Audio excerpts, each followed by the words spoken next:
पाप का फल कितने जन्म लेकर चुकाना पड़ता है। जय श्री कृष्ण मित्रों, स्वागत है आप सभी का गोपेश ज्ञान यूट्यूब चैनल में। मित्रों, आज मैं आपके लिए बहुत ही काम की जानकारी लेकर आया हूं। आपसे निवेदन है कि वीडियो में बने रहें वीडियो की समाप्ति तक। कौन सी महिलाएं होती हैं पुरुषों के लिए सबसे बड़ी घातक, और कौन सी महिलाएं पुरुषों के लिए वरदान होती हैं। आज हम इस वीडियो में दोनों विषयों पर बात करेंगे कि किस तरह की स्त्रियां पुरुषों के लिए सुख समृद्धि और सौभाग्य को बढ़ाने वाली होती हैं। हमारे धर्म ग्रंथों में बताया गया है कि स्त्री पुरुष की उन्नति और अवनति दोनों का कारण बन सकती है। स्त्री पुरुष को नरक में भी ले जा सकती है और नरक से निकाल भी सकती है। स्त्री पुरुष को मौत के मुंह में भी धकेल सकती है और सावित्री की तरह पुरुष को मौत से भी छीन सकती है। हर चीज के अच्छे बुरे दो रूप होते हैं, चाहे स्त्री हो या पुरुष। आज मैं स्त्री के दोनों रूपों के बारे में बताने जा रहा हूं। कहते हैं स्त्री यदि सद्गुणी है तो वो देवी रूप है। ऐसी नारियों की हमारे देश में पूजा की जाती है। यदि स्त्री में दुर्गुण आ जाए तो वो निंदा की पात्र भी बन जाती है। मित्रों, पूर्व काल की बात है, पृथ्वी पर एक सतधनु नाम का राजा हुआ था, जिसके घर में सैव्या नाम की पतिव्रता स्त्री थी। दोनों पति पत्नी अनन्य भाव से भगवान की आराधना करते थे। एक दिन कार्तिक की पूर्णिमा को राजा रानी ने उपवास किया और गंगा स्नान किया। गंगा से स्नान करके जब दोनों बाहर निकल कर आए तो उन्होंने एक पाखंडी को अपनी ओर आते हुए देखा। वो पाखंडी राजा का कुछ परिचित था।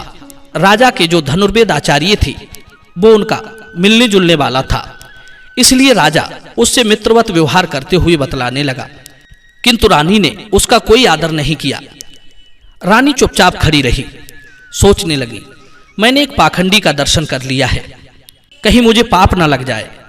इसलिए उसने सूर्य देव का आवाहन किया, उनके दर्शन किए। कुछ समय बाद राजा सतधनु की मृत्यु हो गई। उसकी स्त्री भी उसके साथ ही सती हो गई। राजा सतधनु ने उपवास अवस्था में एक पाखंडी से वार्तालाप किया था।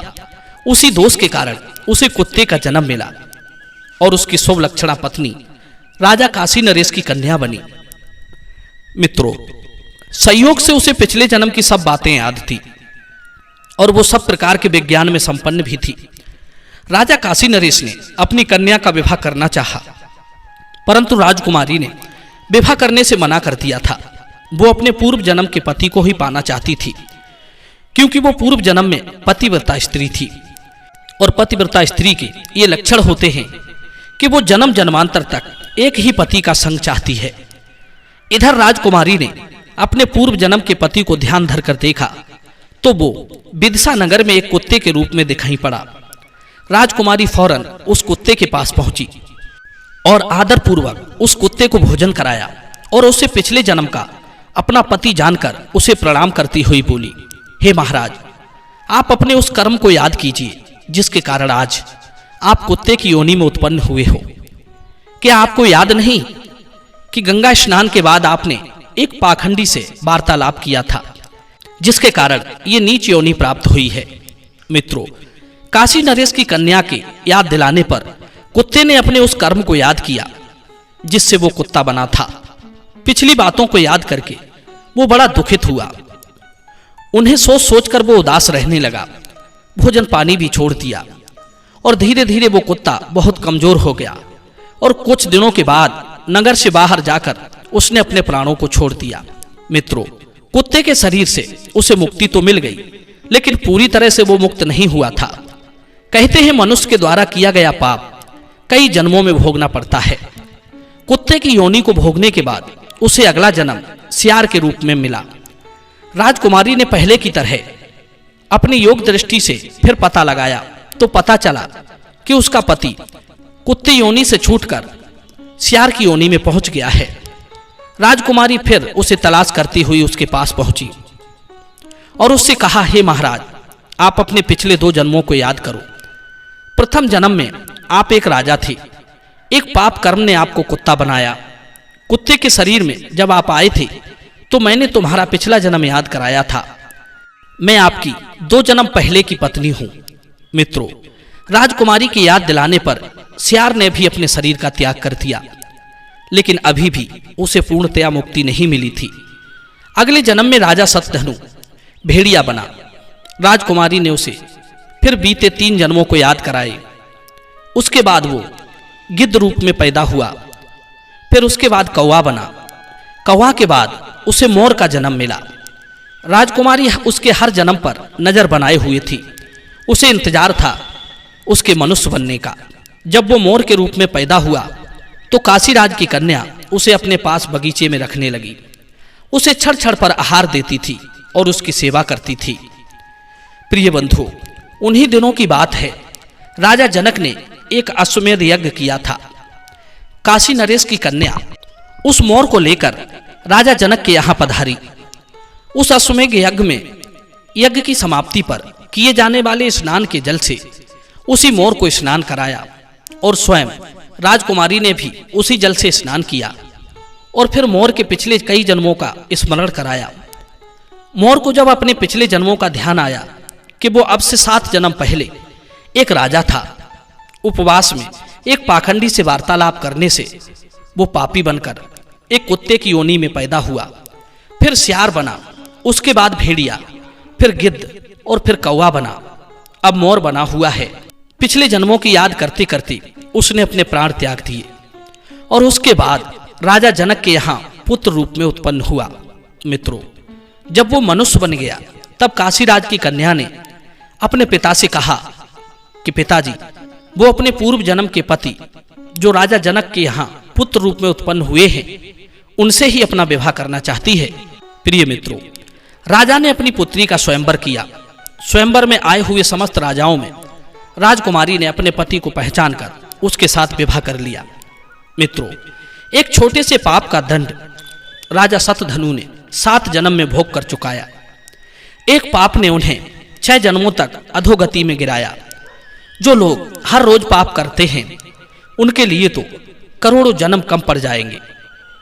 मित्रों, हमें यह ध्यान रखना चाहिए कि चलते फिरते, हंसते खेलते, उठते बैठते, जाने अनजाने में कोई हमसे पाप कर्म ना बन जाए।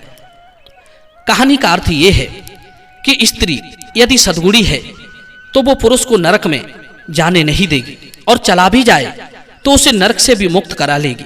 कहते हैं नारी अपने सतीत्व के कारण ही संसार में पूजनीय बन जाती है, पुरुष को अधोगति में नहीं गिरने देती।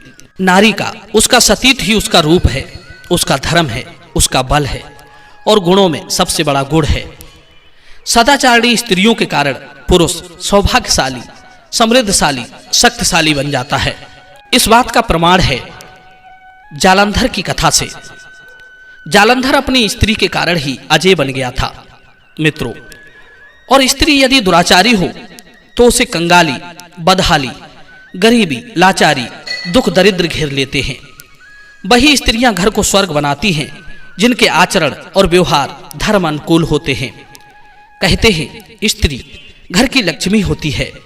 ऐसे घरों में कभी दुख और गरीबी नहीं आती जहां स्त्रियों के आचरण धर्म संगत होते हैं और वो लोग सदा दुख और लाचारी से घिरे रहते हैं जिनकी स्त्रियों में ये दोष होते हैं। पहला दोष, जो स्त्रियां पतियों से कपट करती हैं, चोरी करती हैं, उनके जेब से पैसे चुरा कर रखती हैं, उनके पति सदैव निर्धन और दुखी रहते हैं, उस घर की उन्नति रुक जाती है। जो महिलाएं अधिक समय तक सोती रहती हैं, उस घर का पुरुष सबसे बड़ा दुर्भाग्यशाली होता है। उसे जीवन में कभी सफलता और उन्नति नहीं मिल सकती। जो विवाहित महिलाएं सोते समय मांग का सिंदूर धोकर सोती हैं, उस घर के लिए ये सबसे बड़ा अपशकुन माना जाता है। जो स्त्रियां गुरुवार को सिर धोती हैं, मंगलवार, गुरुवार, शनिवार को मांस भक्षण करती हैं, यह दोष आयु, धन को छीन करने वाला होता है। जो महिलाएं विलासिता के सामानों में अधिक रुचि रखती हैं, पति की आय को ध्यान में रखकर खर्च नहीं करती, वो घर भी अतिशीघ्र कंगाली में चला जाता है। इसलिए मित्रों, महिलाओं को अपना सम्मान, अपना धर्म, अपना सतीत्व बनाकर रखना चाहिए। प्रिय बंधु, यदि ये जानकारी आपको पसंद आई हो तो वीडियो को लाइक करना और चैनल को सब्सक्राइब करना। मिलते हैं अगली बार नई चर्चा में, अगली वीडियो में। आप सभी का बहुत बहुत धन्यवाद। जय श्री कृष्ण।